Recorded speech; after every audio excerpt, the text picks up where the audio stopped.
Hello everyone, this is Christy, and today I'm going to show you quickly how you can save an image optimized for the internet, for the web. Images are usually very large. I mean, if you download an image from your camera or download it from a stock website or from the internet somewhere, the image might be very large. And it's not a good idea to upload images on your website with the full size, full resolution, full, thousands of pixels, because they will slow down your site. So normally you need to assess, you need to think how large can an image and should an image be if I want to use it on a web page. If I have it on the home page or like a big slideshow or something, then I have to say, okay, it's going to take the full width. So then I need to export that as a site of maybe 1920 pixels wide or 2000 pixels wide or so.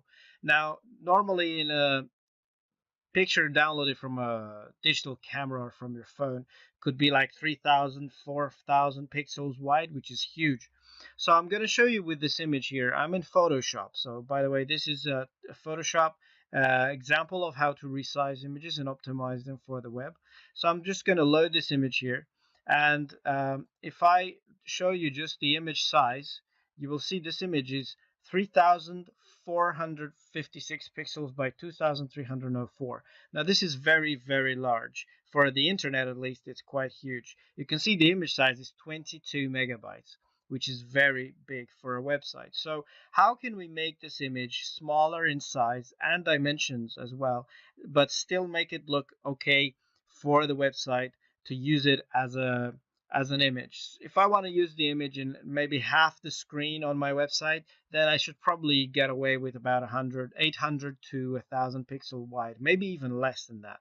But now with the advent of the responsive layout and mobile devices that need different, different sizes for different screen sizes, you can't anticipate the size of each image. So it's better to use just a bit larger than you think you should need. So I would say maybe 800 to 900 pixels or 1000 wide.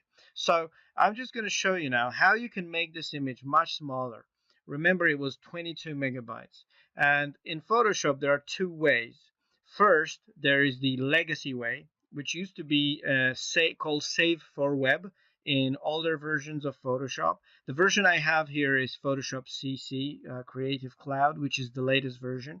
And if you just go to File menu and you go to the Export, you can see here there is Save for Web, but it's called Legacy. Still, I prefer this one. And if I open this now, you'll see here it's going to show me a preview of the image I want to save. And it's going to show me now that it's trying to optimize it while keeping the size, the original size that I have. Okay, so it's 3456. And it's going to still be 927 kilobytes as a JPEG. Okay, the quality I chose here is medium. Now, this is still quite large, and I don't really need the image to be 3000 pixels, as I said. So I'm just going to make this image 1280 pixels. This is the size for like a medium HD image. So you can see it here. I can still have the image. It still looks pretty clear, but now look at the size. It's gone down to 151 kilobytes. Let's say that now I actually want to make it 1000 pixels. Okay, even smaller. The size actually becomes 92 kilobytes. So from a size of 22 megabytes or 900 kilobytes in the full size, I have reduced this image to 92 kilobytes, which is quite acceptable for an image of this size. And here you can play with the quality. Okay, so as you select JPEG, you can see you have various levels of quality. Now, if I choose maximum here, the image goes way back up to 700 kilobytes, which is quite large. But I never actually don't really need to use the maximum size. So I'm just going to change the quality here to about 70. Let's say what happens at 75. Okay, let's just leave it at 75. The size is already 288 kilobytes. I think this is too large still, depending on the image you want to use. I mean, if you have images with sharp edges or maybe a person with the hair, and you want detail in that, then you need to use a higher quality. But for this image, in this case, this looks like a background image. I could use it for a background somewhere. So I don't really need this quality. And I'm going to just put this down to about 50.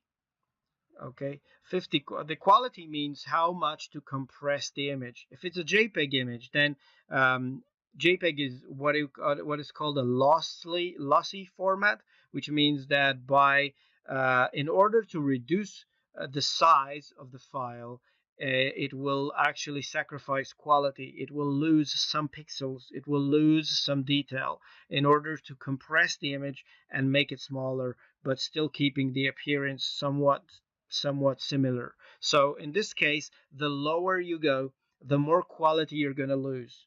And the higher you go, of course, the quality is going to be higher, but then the file size will also be larger. So you have to have a trade-off between these things. So I'm just saying like 50% quality for a background image like this one at 138 kilobytes. I think that's pretty acceptable. And you remember the size as well, so it's 1000 pixels. So this is one way to do it. I can click save here, okay, and choose the title. I'm just going to call this legacy. All right, and there's another way to do it. I'm just going to close the image, open it again now. And another way to do it, which is the new way to do things in Photoshop in this sense, is File, Export, and then you can go Export As here.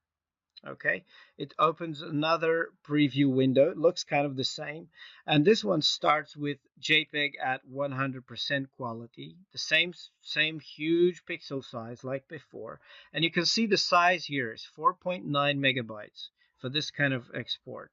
Now again, I'm going to go back to 1000 pixels as my image size. I can zoom this in to inspect the quality. Okay, and then the quality of the JPEG compression, I can put it down to 50 like I did before. So this is another way to do it. And the size is 170 kilobytes. Comparably the same results. So I'm not sure if this is a different engine to compress images and export them for the web, or maybe it's just a new interface that they've rolled out so that you can have different multiple images exported at the same time. I'm not sure why they changed it, but anyway, this is how to optimize an image, to export it for web. So this is something to remember. When you need to use images on your website, don't just upload a huge image you found or download it from your phone. Make sure that you resize it and export it at the size you're going to need it, because then it's going to impact your traffic, your speed, your server speed, and your download. People browsing your website from a mobile device, maybe on their 3G or 4G connections, they will not appreciate it if in order to show them just one image, you've forced them to download 4 megabytes of data. So you can see that the image looks pretty much the same, and the size is much smaller. So this is what you should be uploading. Of course, you should keep your original version of the file. In case you're not happy later, you can resize it and upload it again. And now for WordPress and all that stuff, if you have websites that you can just upload images to it, there are plugins that can do this for you, but they will not do, I think, they won't do a good job as Photoshop or other programs. So this is a way to do it in Photoshop, and in a future video I'm going to do an example in other photo editing tools that will achieve pretty much the same results, but maybe for free. So don't forget to subscribe. Thanks for watching.